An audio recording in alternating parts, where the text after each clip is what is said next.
Yo, hello everybody.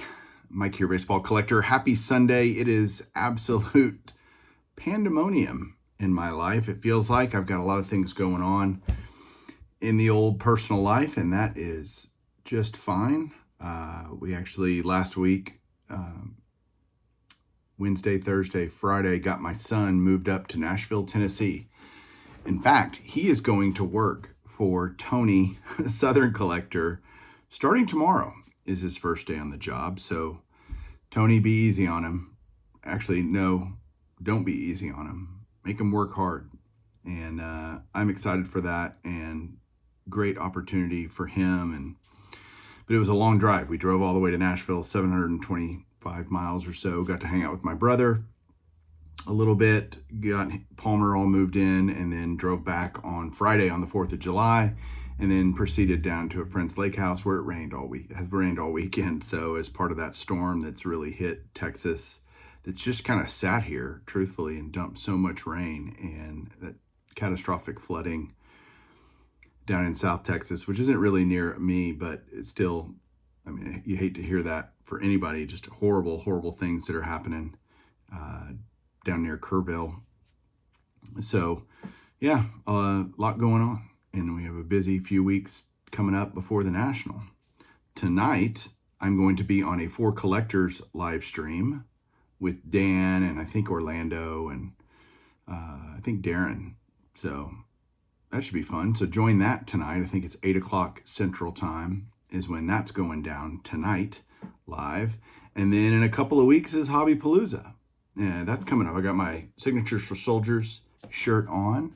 I think they do an amazing job with that, raising money for Signatures for Soldiers. Hobby Palooza is one of those things that's near and dear to my heart, obviously, since I started it back in 2020. But it's been a great thing, and I'm looking forward to Hobby Palooza.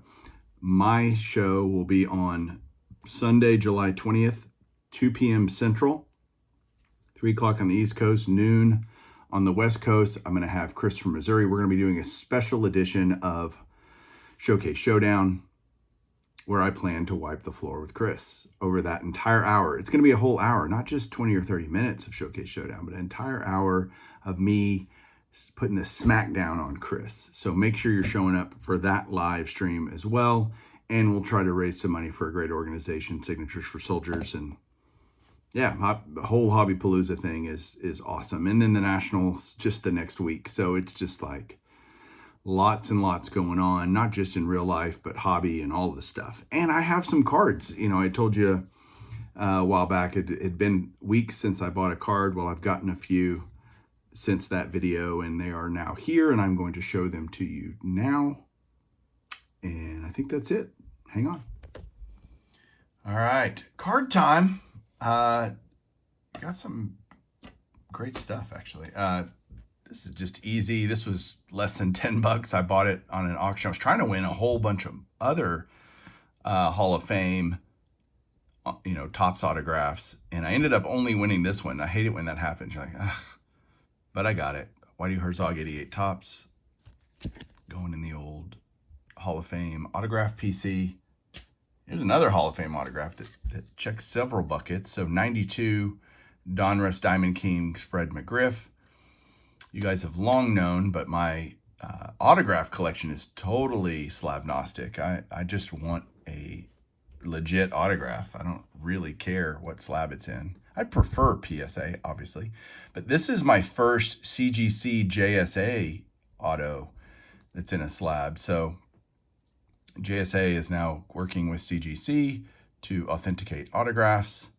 Fred McGriff's not one that would be faked a whole lot, but there's the 92. I've been needing this for a long time. And authentic autograph is kind of cool. So that's what that slab looks like. My first one of those. And what's great is they fit in the PSA Perfect Fit sleeves too. So that helps. So I got that. I got this, finally. I got a 1971 Kellogg's of a Hall of Famer, and I got this Frank Robinson. This is one of those, I just wanted an example of the 71 Kellogg set in my collection. These are shockingly expensive for what they are, for me, I think anyway. They're crazy cool. And this completes my Kellogg's run. So now I have an example, at least one example in my collection of every Kellogg's set. And I am going to do a fun little Kellogg's video where I go through each of the years, show you the design differences, talk about the sets, etc. So looking forward to that. Maybe you are too. And then I got 2 cards for my 5 decade set. Kind of knocking these off little by little. Luke Appling, 1950 Bowman. This is actually his last card. And I got that in an SGC3 here. Pretty clean example. So Luke Appling, love it. And this one, I'm really, really happy with this. Look at that. 49 Bowman, Pee Wee Reese. Beautiful color, very decent centering. I mean, this is the kind of card I love to buy. It's a 4, that's fine. Still not inexpensive. It's a couple $100, $225 or something like that. It's not cheap. But I did win it at auction. Harold Pee Wee Reese, love it. 1949 Bowman. I'm chipping away at these. I still need a few, but just a couple of great early Bowman issues for the 5 decade set. Just slowly. Hoping to take a big chunk at the National, but we will see. Depends on how it all works out. So that is it for the mail day today, guys. Thanks so much for watching. I'm going to go put these away. We'll talk to you soon. Keep collecting.